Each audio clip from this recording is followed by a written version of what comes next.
继续来到南投的德山，为着要来促进着德山的德笋产业，德山镇公所要来举办着笋干控麦料理比赛，欢迎对家己料理着控麦芦笋干的手艺有自信的乡亲报名来参加。 看起来真有办势，德山镇长陈同宝化身专业的总铺师，要亲手来做好食的笋干控吧。这个乡亲们都能够回味一下我们小时候这个老祖母煮给我们的这样的一个笋干控肉的味道。这是为着要替11月要举办的德山好物笋拄着控吧创意厨艺竞赛来翕宣传广告，所以德山镇长专工邀请专业的总铺师潘大如老师来指导安怎做出好食的笋干控吧。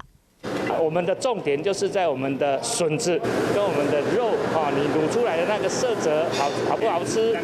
请选手们用心来表现。赞！为着让德山德笋的产业经济会使进一步带动农村观光，德山镇公所会举办笋拄着控吧创意厨艺竞赛，自10月7日开放报名，